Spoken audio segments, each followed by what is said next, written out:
Mheshimiwa Spika, serikali ya awamu ya 6 imefanya mageuzi makubwa ambayo yameongeza ukusanyaji wa mapato ya ndani. Ifahamike kuwa kuimarika kwa makusanyo ya mapato ya ndani ni msingi wa utekelezaji wa miradi ya maendeleo, utoaji wa huduma bora kwa wananchi na ustawi wa taifa letu kwa ujumla. Kodi yetu ndiyo maendeleo yetu.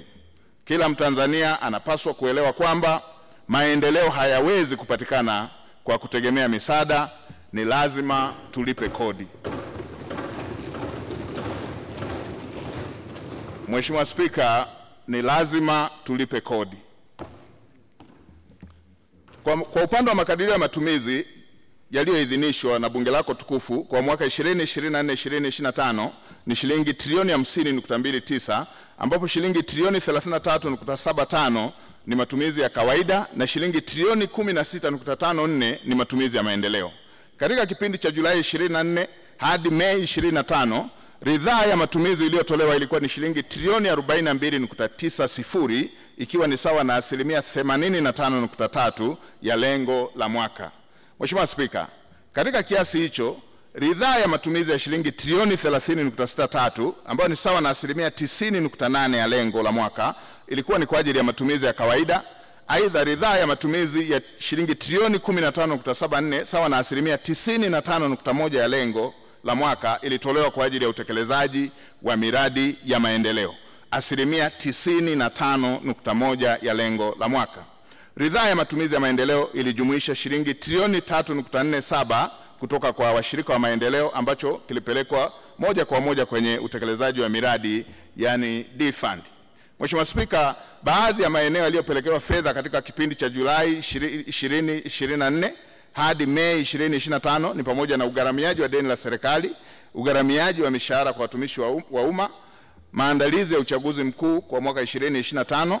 Aidha, mtakumbuka kuwa michango wa wakandarasi, wazabuni, watoa huduma kwa miaka kwa ajili ya kujenga taifa letu, serikali iliendelea kulipa madeni yaliyohakikiwa, ambapo kiasi cha shilingi trilioni 1.01 kimelipwa kwa ajili ya ulipaji wa wakandarasi waliofanya kazi za maendeleo katika taifa letu. Mheshimiwa Spika, kwa upande wa uhimilivu wa deni la serikali hadi Aprili 2025, deni la serikali lilikuwa shilingi trilioni 107.70, na kati ya kiasi hicho deni la nje lilikuwa ni shilingi trilioni 72.94 na deni la shilingi trilioni 30.76, na tathmini ya uhimilivu wa deni uliofanyika kwa mwaka 2024 ulionyesha kuwa deni letu bado ni himilivu, ikiwa ni kipindi cha muda mfupi, muda wa kati pamoja na muda mrefu.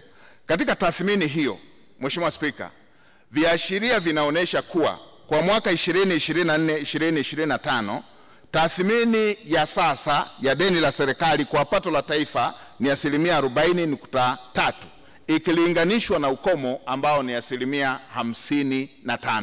Hatupaswi kuwa na hofu kabisa kuhusu jambo hili. Na kwa upande wa thamani ya sasa ya deni la nje kwa pato la taifa ni asilimia 23.6 ikilinganishwa na ukomo wa asilimia 40 ambayo ni standard ya kimataifa.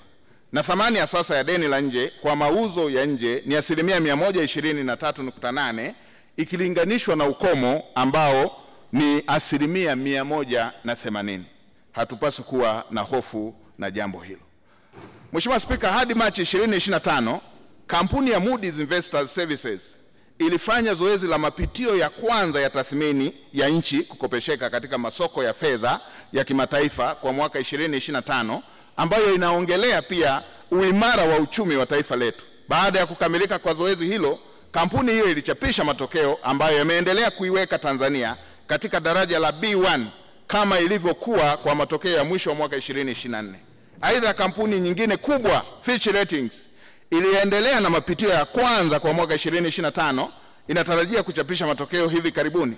Kampuni hiyo ilichapisha matokeo ya mapitio ya mwisho wa Disemba 2024, ambapo iliipatia Tanzania katika daraja la B+. Mheshimiwa Spika, katika matokeo ya tathmini nchi yetu kukopesheka katika masoko ya mitaji na uhimilivu na uimara wa uchumi kimataifa inaendelea kuipa taswira chanya nchi yetu katika medani za kimataifa. Matokeo hayo ni bora kuliko nchi nyingine katika ukanda wa Afrika Mashariki na Kati na kusini mwa jangwa la Sahara. Pamoja na mambo mengine ambayo yamechangia jitihada za serikali inayoongozwa na Dr. Samia Suluhu Hassan, Rais wa Jamhuri ya Muungano wa Tanzania, ni katika kuweka mazingira wezeshi ya uwekezaji wa sekta binafsi, kukuza uchumi, kusimamia kwa makini deni la serikali na kuimarisha ushirikiano wa kimataifa, yani diplomasia ya uchumi. Mheshimiwa Spika, serikali itaendelea kutekeleza mikakati mbalimbali ili kuhakikisha kuwa deni linaendelea kuwa himilivu, ikiwemo kuimarisha ukusanyaji wa mapato ya ndani ili kupunguza utegemezi wa mikopo katika ugharamiaji wa bajeti, kuelekeza fedha za mikopo katika miradi inayokuza mapato ya ndani na mauzo ya bidhaa za huduma nje ya nchi, kuendelea kuwahimiza maafisa masuhuli kuzingatia maandalizi ya msingi ya miradi mikubwa kabla ya kuingia kwenye mikataba kwa mujibu wa sheria na kanuni, miongozo iliyopo, pamoja na kuepuka ongezeko la gharama za miradi inayokopewa fedha. Mheshimiwa Spika,